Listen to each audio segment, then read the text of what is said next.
Ակնհայտ է, որ տարածաշրջանը մտնում է արտակարգ փուլ, որը անկանխատեսելի է, բայց մեզ համար այս պահին շատ կարևոր է ճիշտ գնահատել իրավիճակը մեզանում և հնարավորությունները։ Իրանի վրա հարվածների ֆոնին, որպես պատերազմական անմիջական սպառնալիքի տակ գտնվող երկիր, պետք է Հայաստանում լինեին այլ գործընթացներ, շատ տեսանելի։ Հայաստանի ղեկավարությունը պետք է հրավիրեր Անվտանգության խորհրդի նիստ, գնահատեր իրավիճակը, քայլեր ձեռնարկեր, նախապատրաստական աշխատանքներ տանել։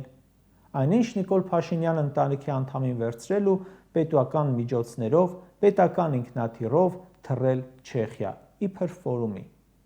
Հայտարարել են, թե ելույթ կունենա «Հայաստանը փոփոխվող աշխարհում» խորագրով քննարկմանը։ Խոսելու է բնականաբար խաղաղության խաչմերուկ կոչված ֆարսից։ Աշխարհը հենց հիմա փոխվում է մեր կողքի հետ։ Այն զեկույցը, որ դու պատրաստել էիր կարդալու, այսօր էլ արդիական չէ։ Այսօր շատերն էին զարմացել, թե էդ ոնց է, որ Նիկոլը առավոտ շուտ կաթողիկոսի մասին գրառում չի արել։ Պատճառը հաստատ Իրանում պատերազմը չէ, ըստ երևույթին ինքնաթիռում կապ չի ունեցել։